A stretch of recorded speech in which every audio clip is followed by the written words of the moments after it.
Boa noite a todos e a todas. Obrigada pela presença em mais uma live do nosso ciclo de História Oral, Procedimentos em 30 anos de pesquisa. Hoje a nossa live vai ser sobre o tema Entrevistas, Técnicas e Abordagem, com o nosso querido professor André Gattais, um dos fundadores do nosso núcleo de História Oral, né? Membros fundadores, é mestre e doutor em História Social. Os dois, né, o mestrado e o doutorado orientados pelo professor Zé Carlos Sebe Bomei. Ele tem uma trajetória, né, tanto no núcleo quanto em outros espaços, com edição de revistas, e ele foi, então, adjunto da revista de História Oral, né, por 12 anos, da nossa revista de História Oral. Tem 5 livros publicados, dezenas de artigos publicados na área de História Oral e Geopolítica Contemporânea, incluindo o livro que a gente mostrou para vocês naquela live inicial sobre a produção do NEL, né? Braços da Resistência, História Oral da Imigração Espanhola e do Líbano, e o outro livro, né? Do Líbano ao Brasil, História Oral de Imigrantes. É co-organizador de coletâneas em História Oral de Imigrantes, com a Vanessa, nossa Vanessa Rojas, e História Oral, a Democracia das Vozes, com o professor Sebe e o querido Leandro. Todos esses livros estão aqui, né, disponíveis para download gratuito no site da editora.com, que também é coordenado, e ele é o editor, né, dessa editora. Abram lá o site, porque vale a pena. Tem muitas obras, muitos livros que vão interessar a vocês. E, atualmente, ele é professor adjunto do Centro Universitário Serra dos Órgãos, na Unifeso, em Teresópolis, no Rio de Janeiro. Bem-vindo, André. A palavra é toda sua. Espero que as pessoas possam aproveitar o que você tem para nos contar aí sobre esse tema que é tão importante, né, fundamental entre os procedimentos de história oral, né? Talvez seja o cerne, né, das nossas questões, né? Uma entrevista pode definir, né, o projeto como um todo. Então, fica aí com você. Boa noite. Boa noite, Fabíola. Muito obrigado pelo convite. Queria agradecer o pessoal do Núcleo de Estudos de História Oral, que está promovendo esse curso. Fiquei bem feliz de participar com essa aula sobre entrevista. Como a Fabíola disse, é o momento principal do processo de História Oral, do projeto de História Oral. E estou super feliz. Queria agradecer também os colegas e alunos do Unifeso, que eventualmente tenham conseguido participar agora ao vivo, senão depois na reapresentação. E agradecer aos demais presentes, aos 4 presentes que estão assistindo. Estou brincando. Bom, eu vou organizar a minha fala aqui sobre a entrevista de História Oral, vou dividir alguns tópicos. Vou começar falando das potencialidades da entrevista de História Oral, das particularidades da entrevista de História Oral. Depois vou me referir às etapas da entrevista, a pré-entrevista, a própria entrevista e a pós-entrevista. E, por fim, vou me referir rapidamente à minha experiência prática, como algumas dicas, assim, alguns detalhes de como eu realizo as entrevistas de história de vida. Tá? Já trabalhei com história temática também. Vou falar sobre história temática, história oral temática, mas eu sempre gostei mais de história oral de vida e acho que é o mais interessante da história oral quando a gente trabalha com história de vida. Bom, vou começar, então, tratando das potencialidades da entrevista de história oral. Antes de mais nada, queria definir o que é história oral. Eu defino a história oral como uma metodologia aplicada na pesquisa histórica que se apoia na tomada de depoimentos orais como fonte principal para o estudo dos fatos e processos históricos. Então, essa definição, ela pressupõe uma preocupação com fatos históricos, com aquilo que aconteceu. Isso está ligado a uma visão da história que procura recuperar os fatos ocorridos no passado, que foi justamente como começou a história oral. A história oral ela surgiu muito querendo dar voz aos vencidos, dar voz aos marginalizados, aqueles grupos sociais que não têm acesso às narrativas textuais, não têm acesso a deixar expressa a sua versão da história. Então, alguns pesquisadores, no início, tiveram essa preocupação em atingir esses grupos e revelar as suas histórias, muito ainda presos a uma preocupação com fatos, com trazer à tona fatos que sejam obscuros. Mas a história oral também tem um potencial muito grande, e isso foi sendo revelado com o tempo, foi sendo fortalecido, e cada vez é mais o diferencial da história oral, né? Não no resgate dos fatos passados, né, ainda que isso seja impossível, né, mas na valorização da experiência de vida, da subjetividade na história, né? Então, pode-se também, por meio da história oral, obter o conhecimento de fatos desconhecidos. Eu vou mostrar agora um exemplo disso aí. Mas pode-se também, sobretudo por meio da história oral, valorizar-se a experiência do ser humano diante desses fatos históricos, desses processos históricos, e aí como esses fatos repercutiram sobre a vida da pessoa, como a subjetividade da pessoa lidou com esses fatos, reagiu e agiu diante da história. Tá? Então, eu queria citar um fato interessante que aconteceu na minha pesquisa de mestrado, faz muito tempo já, e que revela as potencialidades da história oral.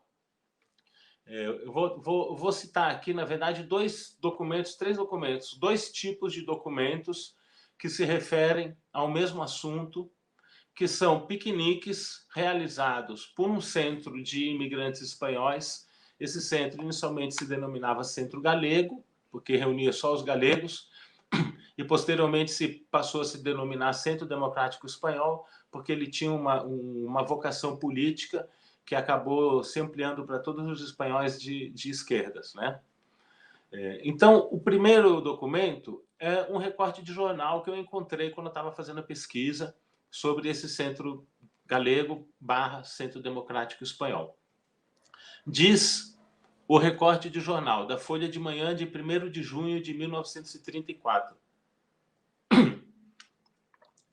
Realizar-se-á no domingo próximo um grande piquenique organizado pelo Centro Galego. Tem despertado entre todos os associados o mais vivo entusiasmo, principalmente porque a Comissão Recreativa do Centro organizou um esplêndido programa, sendo que dele constará os típicos gaiteiros e um esplêndido jazz band, tendo como início um encontro de futebol entre as equipes solteiros e casados.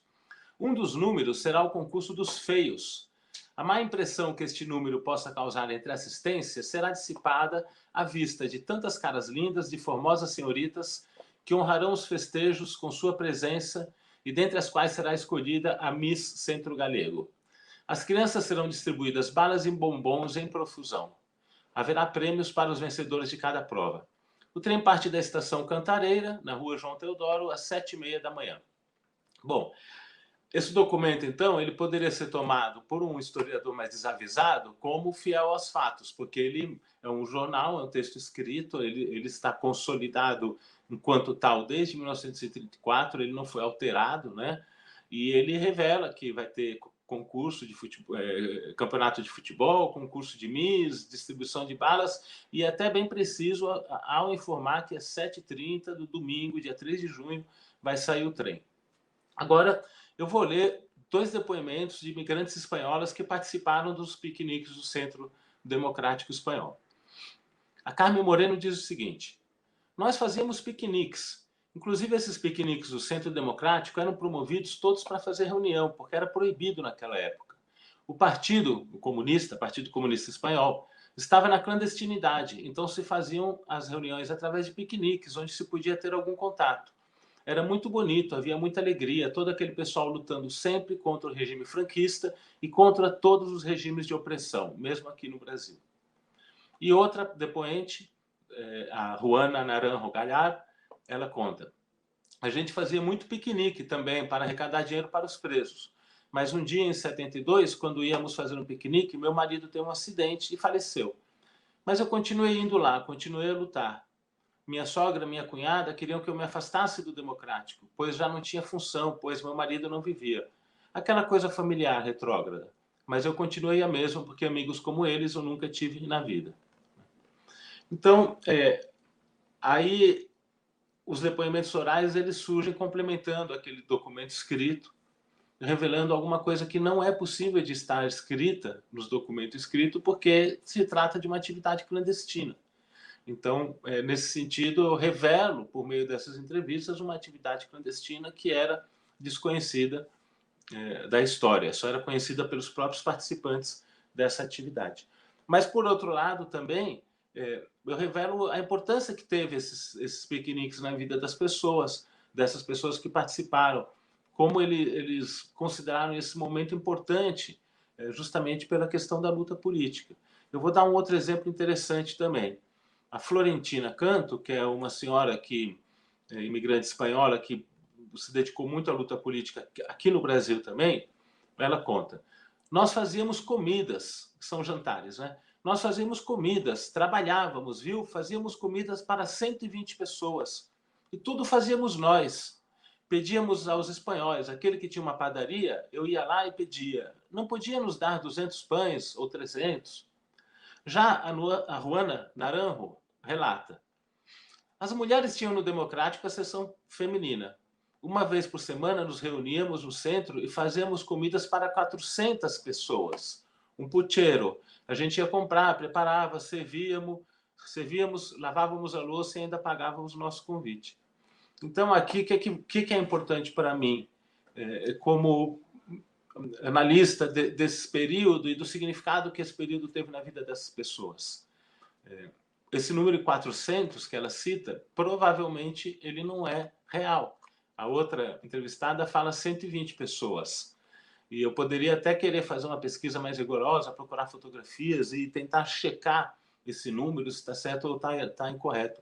Mas fica meio evidente, até pelo número redondo e um pouco excessivo, que esse número ele revela a importância que tiveram esses jantares na vida da dona Naranjo, Juana Naranjo. Então, para ela, pode ter sido 50 pessoas na época. Hoje, ela se lembra como se fossem 400. Então, aí não é uma mentira, não é uma distorção da realidade na memória dela. É uma interpretação que vai levando ela cada vez a narrar de uma forma um pouquinho diferente, né? E essa experiência, essa subjetividade vai surgindo nesses pequenos detalhes da narrativa. Bom, eu vou seguir agora falando de algumas particularidades, não todas, obviamente, o tempo nosso aqui é escasso, eu vou procurar ser mais objetivo e separar algumas coisas que eu considero importantes e não todas as particularidades da entrevista. A primeira questão é que a entrevista em história oral ela é eminentemente qualitativa. Ela não se presta muito a projetos com abordagem quantitativa. E principalmente em história de vida, lembrando que os dois principais tipos de história oral, entre outros menos praticados, são a história de vida e a história temática, a história oral temática. Tá? Eu vou depois dar um pouquinho mais de detalhes sobre isso aí. Mas a história de vida, especialmente, ela se destaca pela densidade, pela profundidade da informação. Então, deixa de ser necessário realizar um grande número de entrevistas e procurar uma representatividade estatística, por exemplo. Né? Isso aí é importante em outros tipos de projetos com um volume maior de entrevistados, de participantes, de entrevistadores, pesquisadores também, que fica mais adequado trabalhar com perguntas mais específicas e entrevistas mais fechadas, tá? Então, de qualquer forma, é um tipo de entrevista eminentemente qualitativo, ele vale pela qualidade da informação, pela densidade da informação e não pela quantidade. Tá? Isso coloca também a questão da representatividade. Embora a gente não tenha uma preocupação assim de fazer uma representação estatística do número de representantes desse período histórico o qual a gente está estudando, né? mas a gente tem que procurar alguma representatividade dos diversos grupos que compõem os subgrupos, digamos assim, que compõem esse grupo, essa comunidade de destino a qual a gente está estudando, que a gente está estudando. Então, a gente pode procurar algum tipo de representatividade. Eu vou dar um exemplo no caso do meu doutorado, que eu pesquisei a história dos imigrantes libaneses para o Brasil, abrangendo desde os primeiros imigrantes no final do século XIX até os imigrantes que vieram já no final do século XX, comecinho do século XXI. Então, eu procurei dar representatividade a imigrantes das diversas fases da imigração, 4 fases que eu classifiquei a imigração libanesa ao longo de 120 anos, sendo que os primeiros, por já não terem representantes vivos que imigraram em 1890, 1900, eu entrevistei filhos desses imigrantes. Procurei dar representatividade a imigrantes das diversas regiões do Líbano. Há imigrantes de diversas idades, que está um pouco ligado ao primeiro aspecto, né? E imigrantes das diversas religiões presentes no Líbano, muçulmanos e cristãos, e dentro dos muçulmanos e cristãos, os diversos subgrupos também, e homens e mulheres, embora tenha sido mais difícil para mim acessar as mulheres mais idosas libanesas. As mais jovens foi mais fácil do que as mais idosas. Então, algum tipo de representatividade a gente deve ter, deve buscar ao selecionar o conjunto de entrevistados que a gente vai entrevistar, o conjunto de pessoas que a gente vai entrevistar. Outra particularidade, não é tanto uma particularidade, mas uma particularidade, uma característica muito forte, uma exigência, melhor dizendo, da história oral, é que ela exige respeito pelo depoente. Se você vai entrevistar alguém, é porque você já está considerando que essa história deve ser ouvida e respeitada, né? Então, o comportamento durante a entrevista ele deve ser condizente. Não se deve querer impor ao entrevistado as nossas crenças, os nossos problemas, os nossos objetos de estudo. Isso até é interessante que algumas vezes os pesquisadores vão a campo buscando obter informação sobre um determinado período, por exemplo, e esses entrevistados não falam sobre esse período, ou não aquilo que o entrevistador queria ouvir, por exemplo, o golpe militar de 64. Muitas vezes, quando você vai perguntar às pessoas sobre o período de 64, o golpe militar não foi importante para essas pessoas. A mudança de emprego foi, a morte da mãe foi, e a mudança de cidade foi mais importante do que o golpe militar. Claro que para pessoas da militância política, pessoas que foram diretamente atingidas, isso vai ser um momento chave da vida, um momento impactante, importante, mas não para todo mundo. Então a gente tem que estar aberto para não querer colocar que o entrevistado fale aquilo que a gente quer que ele fale, né? Isso é uma preocupação que tem que ser muito presente. E é uma entrevista envolvente. Ela não é fria. Ela é uma narrativa, principalmente na história de vida, que contém todos os elementos de narrativa. Tem personagens, tem ação, tem plot points, viradas do roteiro, tem dramas, alegrias. E é muito difícil ficar indiferente a essa narrativa. Tá? Ainda mais porque se a gente for entrevistar a pessoa é porque a gente considera que sua narrativa, a sua experiência é relevante, a gente tem alguma identificação, e aí é realmente muito difícil ficar incólume a densidade da narrativa. Bom, vou passar agora a falar, deixa eu ver aqui o tempo, passar agora a falar dos procedimentos da entrevista. Vou tentar ser um pouco breve naquilo que eu considero que é mais menos importante, tá? Para a gente não se estender demais no horário previsto. Com relação à pré-entrevista, primeiro queria falar sobre procedimentos relativos ao projeto propriamente dito, não a cada entrevista isoladamente. Então, relativamente ao projeto, a gente tem que ter, como todo projeto, não só em história oral, buscar o máximo de informação sobre o objeto de estudo. E sobre, no caso, o sujeito de estudo, o nosso entrevistado. Vai ter uma diferença aí se o entrevistado é uma pessoa conhecida, uma pessoa visível, pública, ou se é uma pessoa comum, uma pessoa anônima. e isso pode se dar até em grupos menores. Por exemplo, um líder sindical, ele é público para aquele público do sindicato, dos trabalhadores, mas ele não é tão conhecido, talvez, fora do ambiente dos trabalhadores. Porém, as pessoas que têm uma atividade pública e já estão mais acostumadas com dar entrevista e exposição pública, elas têm um domínio maior da sua narrativa, né? Desculpa, eu estou me antecipando um pouquinho, elas têm mais dados para a gente pesquisar e conhecer. E as pessoas comuns não têm muitos dados, a gente tem que buscar informação por meio dos conhecidos, a pessoa que nos indicou, tem alguma informação sobre a pessoa que a gente vai entrevistar. E muita informação sobre o tema, sobre o assunto em geral, o máximo de informação que a gente conseguir obter para conseguir, no momento da entrevista, dialogar num nível de compreensão bom com o colaborador. Eu vou usar aqui os termos entrevistado, colaborador, depoente, tá? Eu não gosto do termo informante, como já foi usado no início, né, que é a preocupação com a informação. O termo depoente eu acho ele neutro, né, porque é um depoimento. O termo entrevistado também é neutro, que é uma descrição da relação entre entrevistador e entrevistado. E o termo colaborador ele não é neutro, porque ele pressupõe uma atividade colaborativa entre o pesquisador e o entrevistado, né, o pesquisador e o participante dos processos históricos. E esse termo que no núcleo de estudos de história oral a gente prefere usar, o colaborador, que é aquele com o qual a gente vai construir uma narrativa nova.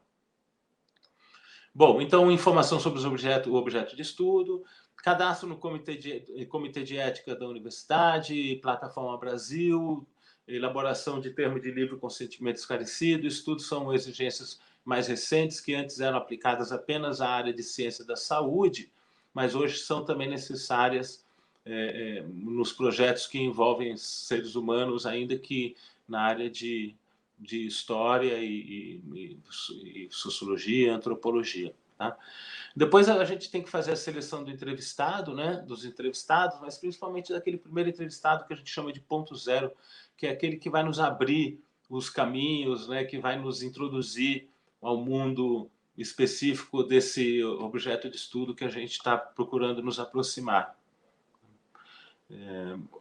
Os critérios para a gente escolher o primeiro entrevistado podem ser vários. Podem ser relacionados à idade. Esse caso é mais importante se tem pessoas que estão ficando muito velhas e a gente tem preocupação que elas venham a falecer, então é legal entrevistar as pessoas mais velhas antes, mas isso é em casos muito extremos, né? A representatividade dentro do grupo, o conhecimento do grupo, identificação com o grupo específico, né?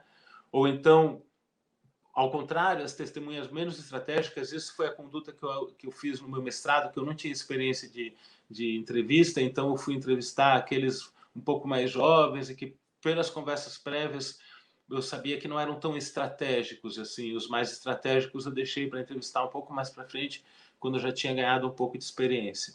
Ou a própria facilidade de acesso, aquela pessoa que você consegue acessar mais facilmente, que vai abrir caminhos, abrir portas para os futuros entrevistados. Pré-definições sobre as entrevistas também, se são únicas ou múltiplas, né? Uma única sessão costuma ser mais espontânea, e em múltiplas sessões a gente tem um documento mais organizado, com mais informação factual mais precisa, né? Enquanto a entrevista única, em 1 hora ou 2 horas no máximo, ela é mais espontânea. Entrevistas abertas ou fechadas, vou me referir um pouquinho logo adiante sobre isso. Individuais ou coletivas, em alguns casos específicos, podem ser interessantes. Entrevistas, quando são entrevistas múltiplas, contínuas ou intercaladas por um intervalo de tempo mais amplo. Entrevistas presenciais ou à distância, principalmente agora em tempo de pandemia, a gente está tendo que recorrer à entrevista à distância, mas antes já existia isso, e outras definições. A principal definição é contra o tipo de entrevista, e as duas principais aqui em História Oral são a História Oral temática e a História Oral de vida. Tá? Não vou tratar aqui de questionários engessados, de múltipla escolha, que isso eu nem considero que pode ser considerado história oral, e outros tipos de entrevista biográfica, que é com um único personagem, né, um único entrevistado, e nem tradição oral, não são áreas de muito conhecimento meu, eu não vou tratar aqui. E também não é o grosso da história oral, é feito em história de vida e história temática. Numa ponta, então, desses dois extremos, a gente tem a entrevista temática. Né? Na entrevista temática, o pesquisador se dirige ao entrevistado, ao colaborador, com o objetivo de entrevistá-lo sobre um tema específico. Pode ser um processo histórico, um período histórico, uma instituição, um local, um fato, um personagem histórico, né? Um tema. E a entrevista é centrada nesse tema. Geralmente utilizam-se questões pré-determinadas que são aplicadas aos diversos colaboradores ou entrevistados do projeto, e um número relativamente grande de perguntas é recomendado para a gente conseguir ter uma visão mais objetiva dos fatos, se é esse a nossa preocupação. Né? Do outro lado, a gente tem a entrevista livre, que é geralmente usada nos projetos de história de vida, em que a gente solicita ao entrevistado que conte a sua vida, desde a infância, desde a família, o nascimento, até os dias de hoje. E, obviamente, tem que ter uma preocupação em passar pelo tema específico da pesquisa. Porque a história de vida também tem um tema específico. Eu estou tratando, por exemplo, da imigração dos espanhóis, o processo migratório, a recepção no Brasil, a vida aqui no Brasil, os motivos que o levaram a emigrar. Mas eu trato desse tema imigração dentro do espectro de toda a vida do indivíduo, do colaborador, desde a sua infância, a pobreza na Espanha, até os dias de hoje. Nessa trajetória de vida inteira, fica mais fácil para mim conseguir fazer a interpretação dos momentos, dos motivos da imigração, dos resultados da imigração, da atividade no centro democrático e assim por diante. Então, essa unidade entre as diversas histórias de vida, ela pode ser dada por meio de perguntas de corte, que são essas perguntas que vão ser repetidas a todos os entrevistados, ou perguntas ou sugestões de discussão sobre esses assuntos, tá? Essas perguntas de corte vão conferir uma unidade temática ao conjunto de entrevistas. Uma entrevista plenamente livre não existe, sempre vai ter que ter alguma interferência do pesquisador, isso é evidente, né? Mas a gente tenta manter ao mínimo a nossa interferência. Logo a seguir eu vou falar como que eu faço isso na prática, tá? O principal problema da entrevista temática é que fica mais difícil de entender os motivos por trás das decisões humanas. Se a gente não conhece aquilo que na infância motivou a pessoa a tomar decisões no presente, fica mais difícil da gente entender essas decisões do presente, né? E, por outro lado, a história de vida ela pode, às vezes, perder o foco. Alguns entrevistados começam a fazer digressões sobre temas que não são de interesse do entrevistado, ou digressões técnicas sobre o trabalho dele, e isso, às vezes, é um pouco difícil de controlar. E aí entra o bom entrevistador, ele tem que saber conduzir, de alguma forma, para que a entrevista também não se perca, né? Então, a prática mais comum acaba sendo um híbrido entre essas duas formas, com a liberdade para o entrevistado conduzir a sua entrevista, mas com alguma direção imposta ou sugerida pelo pesquisador, geralmente com o uso dessas perguntas de corte, tá? Bom, sobre a entrevista, então, os procedimentos prévios serão a busca de informação sobre o entrevistado, a qual eu já me referi, a definição da tecnologia. Antigamente isso era um problema, digital ou analógico. Hoje já não tem muita opção, você tem que usar o digital mesmo, de preferência um gravador digital, né? É importante conhecer bem o equipamento, ter certeza que está com bateria, com cartão de memória. Sempre é bom ter um outro equipamento junto para gravar, fazer um backup, tá? Então essa questão técnica não pode ser menosprezada, tá? E mais importante é a questão do contato com o entrevistado. Eu sempre busquei a interferência de alguém que conhecesse, fizesse esse meio de campo com o entrevistado, esse primeiro contato, né? Então, eu explico para essa pessoa que eu já conheço qual que é o objetivo do projeto e peço para essa pessoa entrar em contato com o entrevistado escolhido e fazer essa apresentação minha para que depois eu entre em contato e apresente o projeto, me apresente e marque a entrevista. A entrevista tem que ser marcada sempre, de preferência, no local silencioso, né? Isso é uma coisa muito importante. O local de preferência do entrevistado, porém, evitando-se sempre que possível locais com muita interrupção, local de trabalho que tem interrupção, ou locais barulhentos, ou locais em que outras pessoas vão participar. Isso não é interessante, que outras pessoas participem da entrevista, porque acaba, às vezes, constrangendo o narrador e acaba ou interferindo e perdendo um pouco da espontaneidade dessa narrativa de história de vida.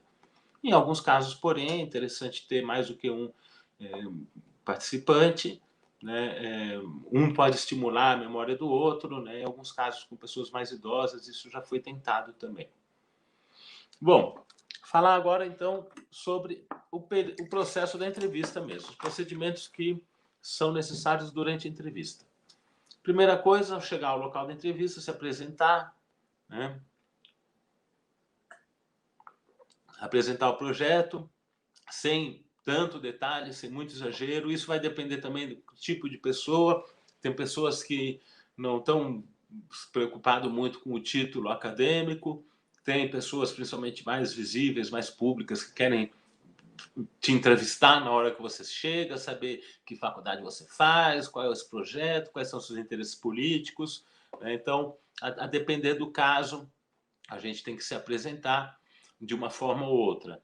Explicar a dinâmica da entrevista nessa apresentação, explicar e solicitar a assinatura do termo de livre consentimento esclarecido e solicitar autorização para gravar e iniciar a gravação. Geralmente, pessoas que não estão acostumadas ficam constrangidas por alguns minutos com a presença do gravador e depois acabam esquecendo a presença do gravador. Em entrevistas de vídeo, isso é um pouco mais difícil, porque já entra com o equipamento de vídeo, que é mais pesado, mas geralmente tem uma terceira pessoa acompanhando, mas eu não vou tratar disso aí, porque não é uma prática que eu tenha me dedicado já em nenhum momento da minha vida. Bom, sobre as perguntas, sobre a condução da entrevista. A principal virtude do pesquisador tem que ser saber ouvir, porque ninguém gosta de contar uma história para uma pessoa que está desatenta, uma pessoa que não está dando atenção. Então, o tempo todo da entrevista, você não apenas tem que mostrar-se atento, como tem que estar realmente atento, porque é isso que vai fazer com que você saiba escolher as perguntas corretas para fazer, que momento encerrar a entrevista, que momento dar uma palavra de apoio ou ficar em silêncio, aguardando uma manifestação emocional do entrevistado, tá? Então, isso tudo depende de uma postura muito clara de saber ouvir. E isso exige, inclusive, pelo menos de mim, uma preparação prévia para a entrevista, em que eu me concentro, sabe? Eu procuro sempre estar bem, não posso estar cansado, não pode ser aquela coisa que você faz de má vontade. A entrevista ela tem que ser feita com uma atenção muito grande, um respeito muito grande pelo entrevistado. Eu costumo fazer um mapa mental daquele roteiro, dos temas que eu quero que o entrevistado, o colaborador aborde, e vou mentalmente fazendo os tiques assim, nos temas que foram abordados e nos temas que ficam faltando. Por exemplo, ele não deu nenhuma informação sobre o pai. Poxa, mas é importante saber quem era o pai, o que trabalhava, qual era a afinidade política. Então, quando chegar ao fim da entrevista, eu retorno e peço informação sobre o pai. Mas isso pode ser feito também num bloco de anotações, não tem problema nenhum, desde que seja uma coisa discreta. Você tem um roteirinho lá e ir marcando aquelas questões que foram abordadas e aquelas questões que estão faltando, tá? Eu estou vendo que o meu tempo já está esgotando, viu, Fabiola? Já vou começar a encaminhar para o final. É importante não que é isso não, André. Não é isso, não. Eu entrei porque, assim, você está entrando num tema e tem algumas perguntas que você já pode ir respondendo à medida que você for falando. Aí eu vou só colocando, aí você vai vendo. Eu acho, está bem coadunado. Olha só, não, porque eu não coloquei ainda nenhuma, mas olha essa aqui, porque você está falando justamente desse tema, então, de repente... entrevistado conseguir redirecionar a entrevista diante de um desvio de foco e digressão. Eu vou falar nesse instante agora, Kleberson, obrigado pela pergunta. Eu vou falar nesse instante, tá, Kleberson? Exatamente.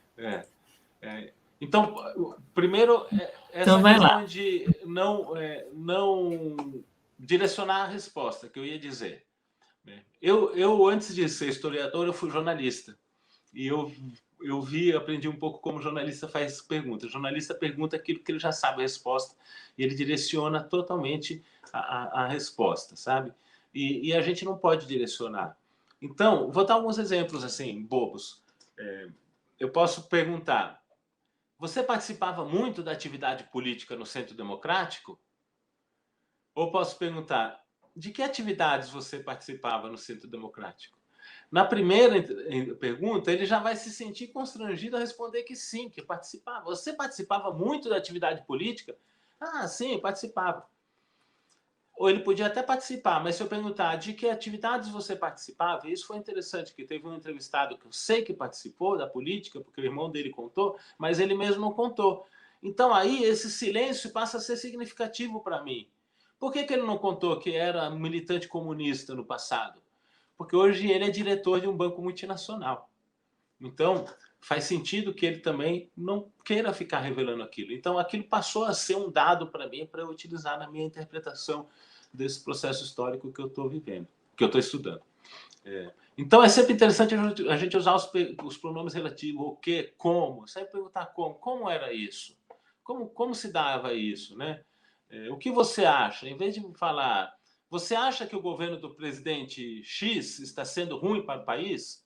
Você já direciona, você fala, o que você acha do governo do presidente X? A pessoa vai dizer que está sendo ruim para o país, de qualquer forma. Então,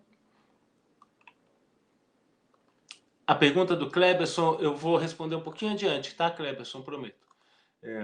Quando eu falar da minha prática, que eu dou um exemplo exatamente disso aí.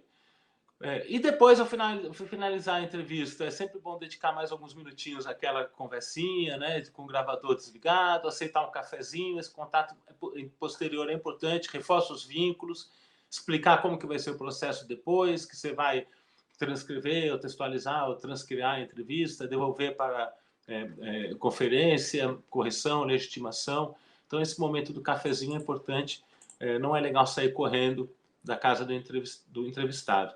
Às vezes surgem novas informações que você pode até depois pedir autorização para incluir na entrevista. Os procedimentos pós-entrevista eu não vou me estender porque eles dependem muito de cada projeto, projetos individuais ou coletivos, tá? Mas, basicamente, o que eu acho importante é a redação do caderno de campo assim que você sai da entrevista, marcando suas impressões sobre a entrevista, a duplicação do arquivo para cópia de backup, arquivamento dos arquivos conforme for determinado no projeto, o envio de uma carta de agradecimento, às vezes é legal também. Aí se dá a transcrição, a textualização da entrevista e o retorno ao entrevistado para conferência e autorização do uso, geralmente por meio da assinatura também de um termo de autorização do uso ou publicação. Isso vai depender de cada projeto também. Para encerrar, eu vou falar rapidamente de como eu conduzi as minhas entrevistas de história oral de vida. Tá? Eu fiz 12 entrevistas no mestrado, fiz 30 entrevistas no doutorado, a maior parte delas variando entre 1 hora e 2 horas, 2 horas e meia. Tá? Eu chego ao entrevistado, ao colaborador, esclareço que eu estou fazendo uma pesquisa sobre a imigração espanhola ou sobre a imigração libanesa, que eu tenho interesse em saber sobre o período da imigração, o motivo, mas que eu gostaria que ele começasse contando a sua vida, a sua infância no Líbano ou na Espanha e falando sobre a sua família. Muitas vezes esse é quase o único estímulo que eu dou e a pessoa começa a falar e aí a imigração ela vai surgir espontaneamente. E se não surgir, você pode perguntar. Esse jeito de entrevista livre vai permitir que a pessoa dê mais interesse, dê mais ênfase àquilo que é mais importante para ela. Então, tem entrevistados, por exemplo, que ficam falando 40 minutos sobre a vida lá na Espanha e depois chega no Brasil e fala só 20 minutos. Ou tem entrevistados que não falam nada sobre a família e só falam sobre política, ou colaboradores que só falam sobre a família, ou a família conduz a narrativa e a política está em segundo plano. Então é importante para mim, por isso que eu não trabalho com roteiro pré-estabelecido, que ele dê a ênfase que ele queira dar àquilo que é importante para ele. Se a política é importante, ótimo. Se a questão econômica é importante, ótimo. Se a educação, educação autodidata, aquilo é que marca a característica, a identidade pessoal daquela pessoa, então aquilo que vai ser a tônica da entrevista.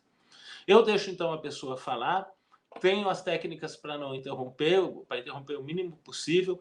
Aquilo que o Cleberson perguntou, eu retomo, eu faço assim, eu falo, você estava contando, isso também quando a pessoa interrompe um pouco, ela está falando, então eu cheguei aqui no Brasil, e aí depois que eu cheguei aqui no Brasil, minha mãe morreu. E daí dá aquela paradinha e fica meio esperando uma pergunta. Então você fala, bom, chama-se pergunta espelho isso aí. Bom, então o senhor chegou ao Brasil e sua mãe faleceu e... Então, e aí? E continua de onde ele mesmo tinha parado, né? No caso de digressão é difícil, viu? É difícil porque é difícil interromper a pessoa. Quando a pessoa mesmo se interrompe, é mais fácil. Quando a pessoa está falando e está dando detalhe técnico, não, porque daí a máquina, eu puxava o ferro aqui, não sei o que, é muito difícil de interromper. De alguma forma, você tem que conseguir falar, bom, mas o senhor estava contando, então, que lá no tal coisa estava acontecendo para tentar fazê-lo retornar ao tema anterior. Outras coisas, perguntinhas que eu faço também, são micro perguntas, assim, para algum esclarecimento, até no meu momento de compreensão daquela narrativa. Então, por exemplo, a pessoa está falando alguém que você perdeu quem é, ou não entendeu muito bem, confundiu o irmão com outros, fala, esse quem é? Aí ele só fala, é o João, e continua, não sai muito. Foi quando isso? Isso foi ainda no Líbano? E aí a pessoa não é apenas um esclarecimento, assim. Tá? E aí eu deixo a pessoa falando até o fim do momento presente, até chegar ao momento presente, e aí eu volto fazendo perguntas mais específicas sobre aqueles temas do meu roteiro prévio que eu achei que ficaram faltando. O senhor não falou muito sobre o seu pai, o senhor poderia me falar mais um pouquinho sobre o seu pai? Fala sobre o seu pai. Eu gostaria que o senhor explicasse melhor aqui como que foi a vinda para o Brasil. O senhor comprou passagem, veio de avião, veio de carro, meu alvo, veio de navio, como que foi isso aí? Aí eu faço essas perguntas e até considerar esgotado aquele roteiro prévio, né? E pronto. E depois, eventualmente, no momento da conferência, quando a gente retorna com a entrevista textualizada, como é a terminologia que eu uso, a textualização, quando a gente volta no momento para a conferência, o entrevistado, o colaborador, ele pode rejeitar alguma coisa que ele tenha dito e pedir para aquilo ser excluído, você tem que respeitar. Ele pode querer incluir alguma coisa, eventualmente vai corrigir alguma data, algum nome, alguma informação que ele posteriormente ele veja que esteja incorreta. Mas eu fico muito feliz, sempre fiquei feliz de saber que todos eles se identificaram muito com a entrevista. Então, mesmo esse processo de textualização, que é uma adaptação da palavra oral para o texto escrito, então é uma certa modificação, entre aspas, da linguagem, quando a gente devolve para o entrevistado, quando é bem feita essa textualização, que, modéstia à parte, nós, todos os colegas do Núcleo de Estudos de História Oral, fazemos muito bem, eles se identificam, eles falam, é assim mesmo que eu falo. Na verdade, não é assim mesmo que eles falam, mas eles se identificam nessa fala. Bom, então, é isso aí. Depois, uma vez autorizada a entrevista, ela se torna um documento que vai ser interpretado pelo historiador como outros documentos, só que, obviamente, como eu falei no começo da fala, com um peso muito maior na subjetividade e na experiência de vida do que propriamente nos fatos revelados. Tá bom? Então, acho que eu encerro aqui e a gente pode passar para as perguntas. Poxa, André, muito obrigada.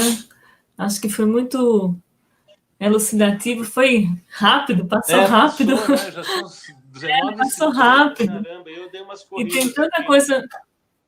Não, mas acho que você tocou em questões muito fundamentais e no final apresentou, né, a estrutura como um todo, assim, de tudo que a gente acaba falando, né, e discutindo sobre entrevista. Acho que tem no manual do SEB, para quem quiser, no 5º Manual de História Oral, tem também uma atualização no História Oral, Como Fazer, Como Pensar, e tem também isso bem detalhado no Guia Prático da História Oral, que é o livro que o Sérgio escreveu com a Suzana, para empresas, universidades, famílias. Aqui também está bem detalhado tudo isso que o André falou, sem os exemplos, obviamente, e sem essa articulação toda. Vocês vão ter que fazer isso. Tem também no Braços da os braços da resistência. No Braços da Resistência também tem a definição da minha metodologia, também está no capítulo verdade. final aqui. Esse é um dos livros importantes para quem vai pensar em entrevista em história oral. Acho que é uma das primeiras reflexões que o grupo faz, né, sem ser o SEB, mas alunos do SEB, orientandos do SEB faz com relação ao processo transcriativo, que depois gera o artigo, né, André? Lapidando a fala bruta, não é isso? A textualização em história oral. Textualização em história oral. A fala bruta, isso mesmo. Exatamente. Que eu acho que eu recomendo, assim, vale a pena, porque é muito esclarecedora do processo como um todo. E, obviamente, isso que o André falou, que é super importante, de que tudo nasce na entrevista, e dependendo de como você faz essa entrevista, você vai ter um tipo de narrativa, um tipo de uma necessidade de textualização e uma necessidade de transcriação, né? Acho que isso é fundamental. Tem algumas perguntas aqui das pessoas, da Gabriela, da Marcela. A Gabriela estava falando, na hora que você estava falando sobre a questão de dimensionar, de como as pessoas dimensionam o vivido, não é? Na narrativa, e às vezes exageram um pouco ou criam histórias em cima do acontecido, né? A partir do momento presente em que elas estão narrando. A Gabriela coloca assim: então é preciso delimitar o que é chamado de memórias, né? Ela faz essa pergunta. Delimitar? Vou colocar aqui. Ela fala assim: é preciso delimitar o que é chamado de memórias? Gabriela,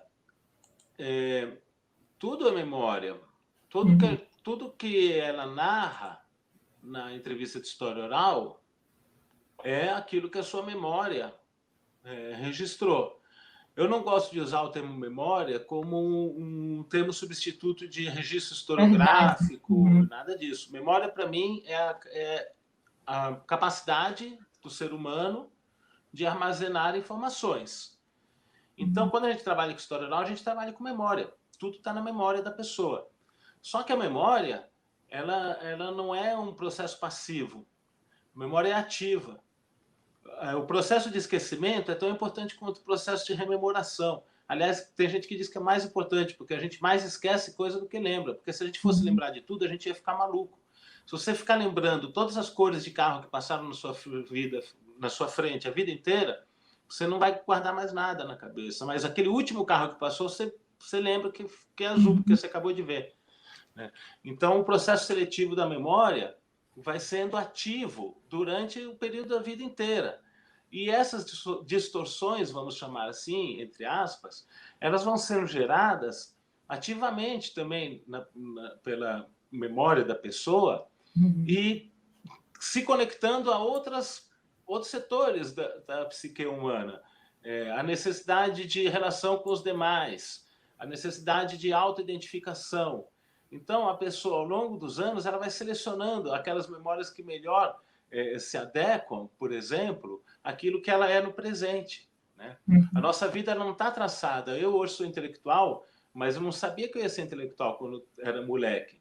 Mas para compor a minha biografia, eu vou procurar uma foto lá que eu tenho, que aparece eu lendo um livro de óculos pequenininho, quer dizer, e falo, olha, aqui já tem o intelectual. Mas eu também tinha foto de eu jogando bola e eu não me transformei num jogador de futebol. Mas eu vou reforçando aquilo. Então, isso aí, esses dados incorretos, eles têm que ser tratados com muito cuidado pelo pesquisador, porque você também não quer falar, por exemplo, esse número é mentira, a dona Joana está mentindo que ela falou que são 400. Não, o que eu quero ver? O que significa esse número? Né? É um número incorreto, porque é uma coisa normal que todo mundo faz. Quando você quer valorizar alguma coisa, você aumenta o número e você usa um número redondo. É normal acontecer isso, né? E aí, só para finalizar, então, tudo faz parte da memória. Só que tem narrativas da memória, lembranças, que são mais fiéis ao fato tal qual os fatos ocorreram.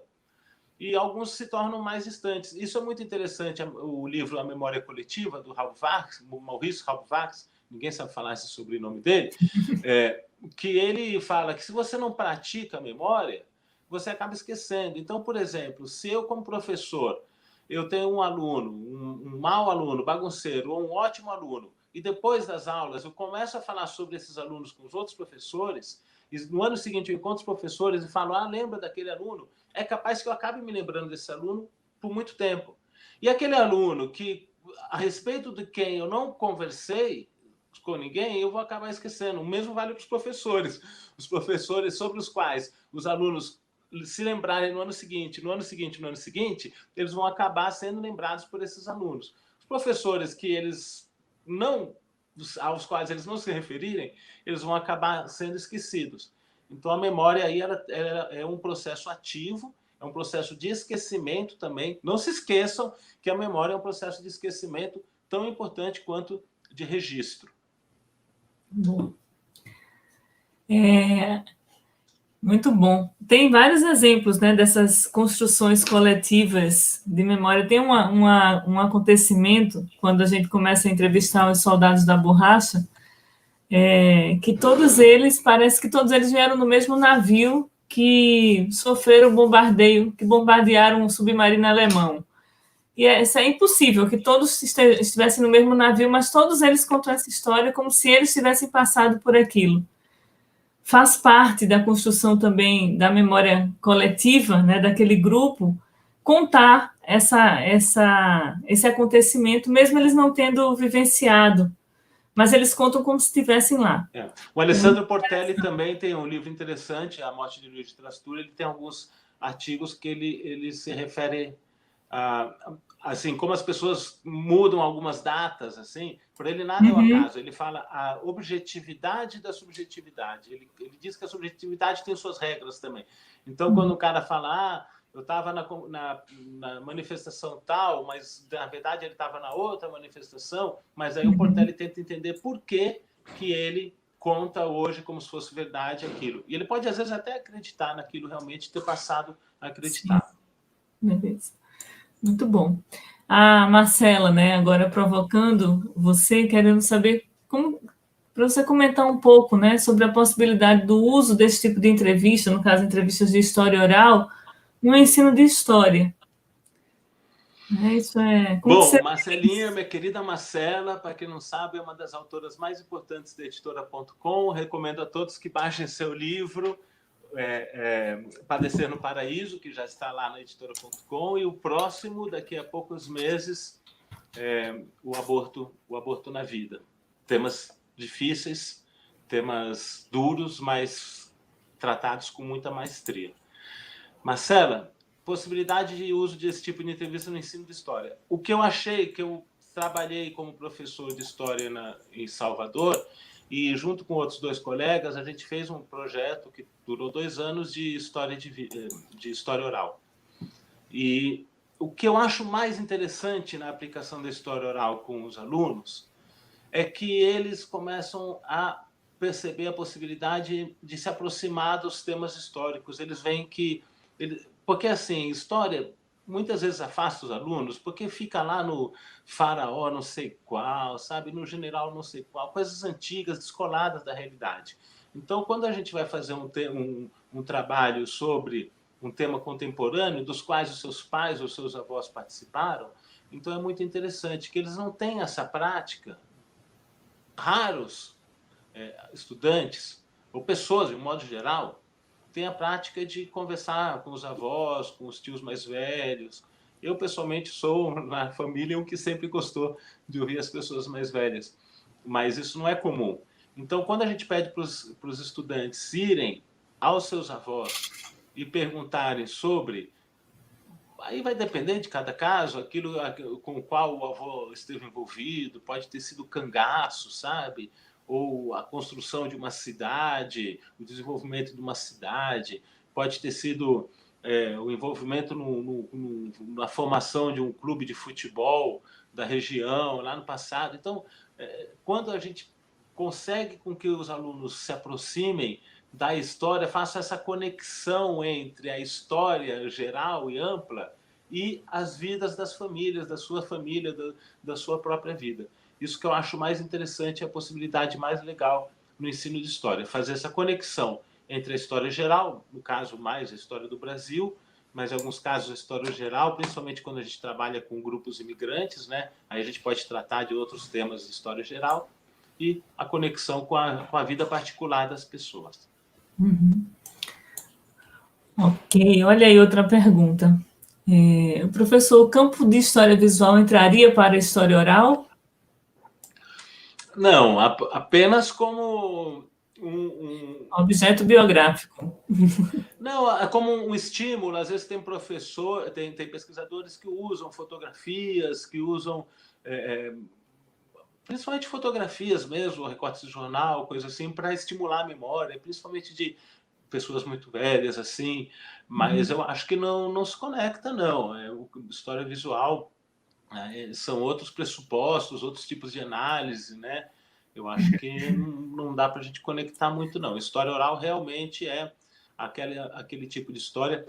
Por que a classificação de história oral é interessante? Tem gente que considera uma técnica, tem gente que considera um método, e tem alguns aí que já consideram uma disciplina. Eu, pessoalmente, estou no meio do caminho.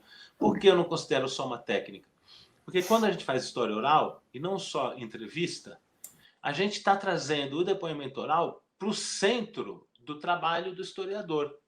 Se eu faço um trabalho que eu vou ter uma grande variedade de fontes documentais, fontes impressas, testemunhos escritos, e vou também fazer entrevistas, essas entrevistas vão se enquadrar nesse conjunto, fontes visuais, fotografias, tudo mais. Então, a entrevista é uma técnica. Ela é uma técnica de documentação, mais uma documentação a compor um conjunto de documentos do historiador. Quando a gente vê a história oral como uma metodologia ou como um método, a gente já está pensando que ela muda a forma de abordar o objeto. O objeto já é abordado de uma forma diferente, não é pela mesma forma que se trata o objeto por meio dos documentos tradicionais escritos, né? E não só isso, mais importante do que tudo, a história oral passa a ser o centro das fontes documentais e a partir das quais a gente vai realizar a nossa interpretação. Aí os outros documentos passam a ser subsidiários da história oral. E a história oral como disciplina aí já é uma pretensão de que ela é tão característica e é tão multidisciplinar, ou transdisciplinar, que na verdade se caracteriza como uma disciplina à parte. Eu não acredito nisso. Eu acredito que a história oral é uma metodologia prática da história, mas que também pode ser aplicada por outros pesquisadores das ciências sociais e humanas e de saúde também. André, deixa eu te falar a respeito dessa questão aí da história visual. Eu orientei um trabalho na Unifesp na saúde com uma aluna da psicologia que ela queria ouvir as pessoas que estavam em tratamento em quimioterapia, então foi no ambulatório de quimioterapia da Escola Paulista de Medicina, e ela dava uma máquina fotográfica para as pessoas, e essas pessoas precisavam, né, fotografar os espaços ali naquela sala, que elas ficavam horas e horas do dia tomando a medicação, do que era para elas tirarem 5 fotos daquele lugar, dos lugares mais emblemáticos para aquelas pessoas. E a partir dessas fotos, ela fazia entrevista de história oral. Então, eu acho que dessa maneira E aí essas fotos entraram na transcriação, não é? No processo transcriativo, e elas estão juntos com a narrativa, não é? Nesse trabalho. Então, assim, acho que pode haver, não é?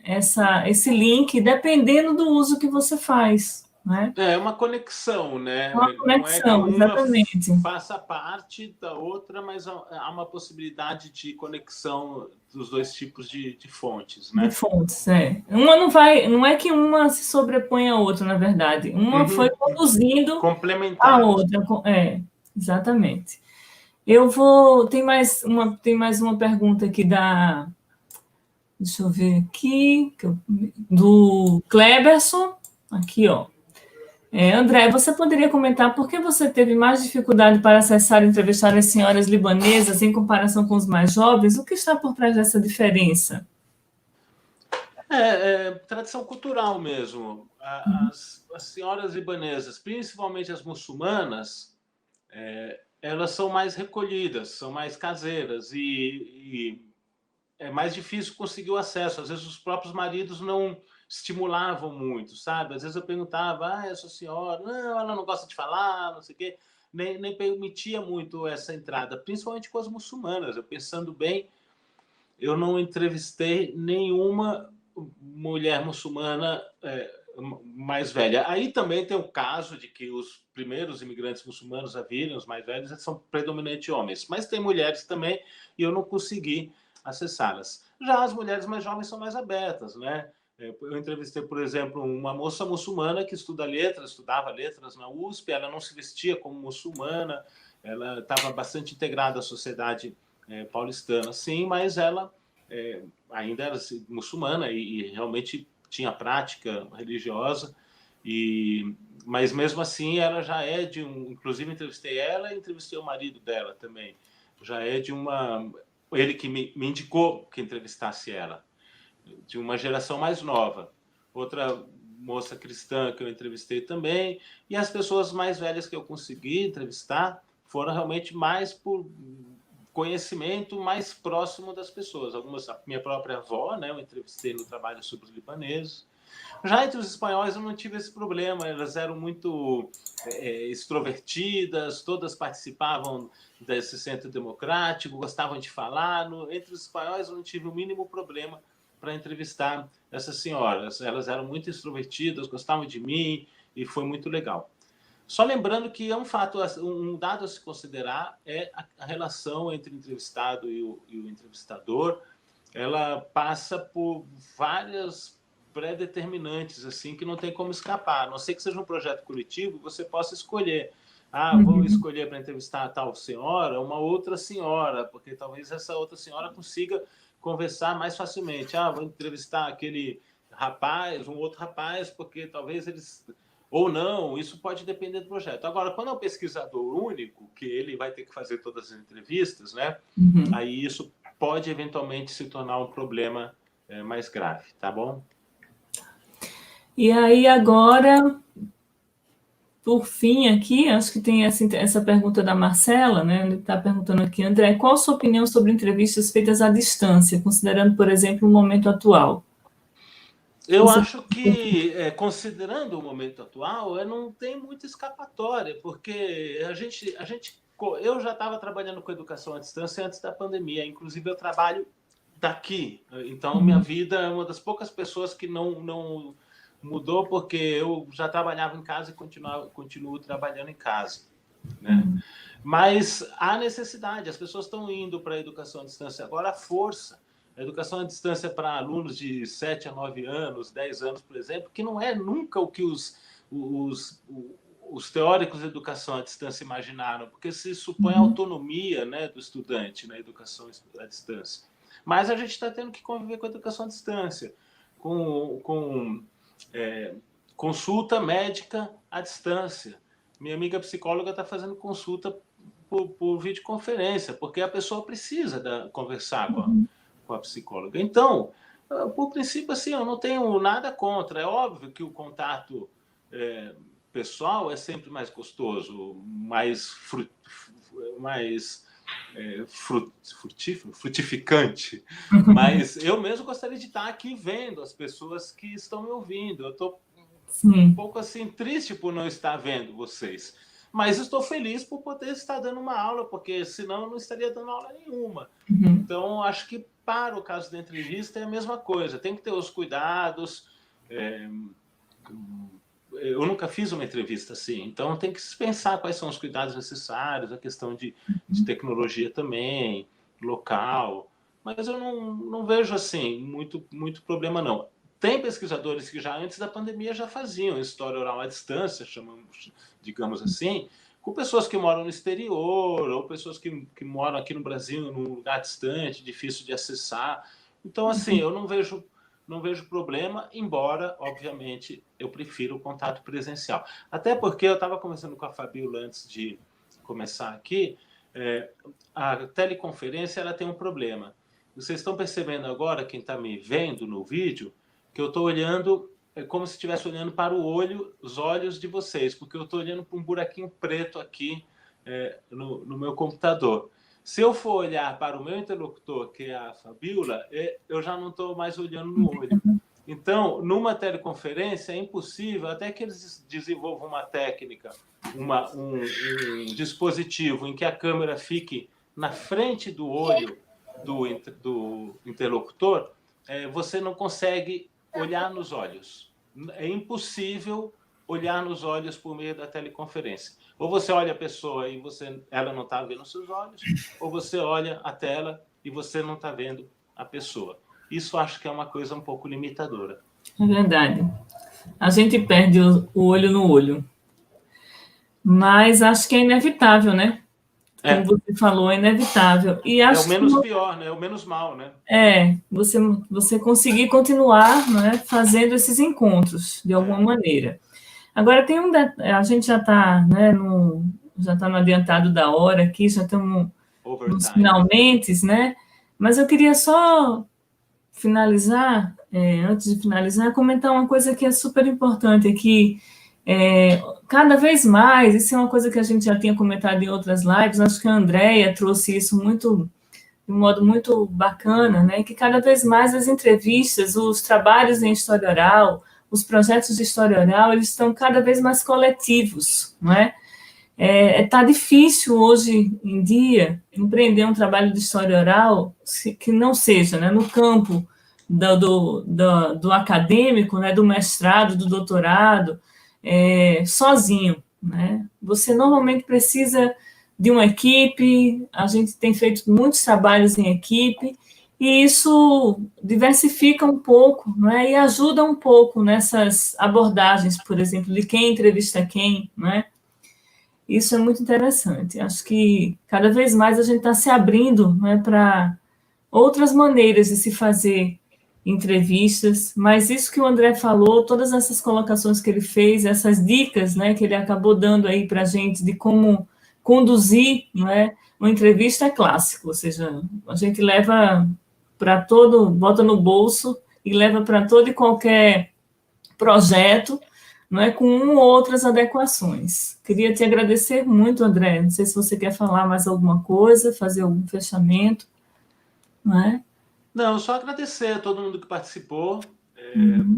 Eu estou agora participando de um projeto coletivo também no Unifeso, a universidade onde eu trabalho, em Teresópolis, um projeto coletivo buscando compreender o impacto da pandemia de Covid, mais especificamente do isolamento social, na comunidade do Unifeso. É um projeto envolvendo 9 alunos de iniciação científica e mais alguns professores, e realmente estão surgindo essas outras questões para serem tratadas que no projeto individual a gente não tem muito que se preocupar, né?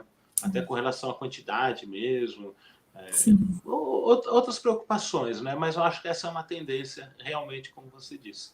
Então, eu queria agradecer a todo mundo que participou, agradecer outra vez você, Fabiola, pela intermediação, pelo convite, gostei bastante de participar e convido a todos a participarem das lives do NEL em rede, e que estão ocorrendo todas as terças-feiras às 19 horas. A gente vai continuar, né, Fabíola, com os próximos as próximas etapas do projeto de História Oral. E eu tenho muita gratidão em estar presente aqui no Núcleo de História Oral, que para mim foi ainda é, mas teve um momento mais forte da minha vida, que eu tive muito presente, fui um dos fundadores, e foi muito importante para mim ter participado desse núcleo. Eu estou muito feliz de estar participando novamente. Obrigado, Fabíola, e obrigado a todos os ouvintes. Obrigada, André. A gente que te agradece pela oportunidade de te ouvir, né? Foi um prazer ouvir novamente você falando desses temas que são caros a todos nós do grupo, não é? E os seus exemplos, a sua experiência, muito obrigada. Agradecer ao pessoal que ficou conosco até agora, né? Os que estão sempre aqui conosco, participando. E divulguem o link da live, porque ele vai ficar disponível, tá? No Neo em Rede, na plataforma digital Plural da Universidade Federal do ABC. Tá bom? Um beijo para todos, boa noite. Mais uma vez, obrigada, André. Tchauzinho, gente. Tchau.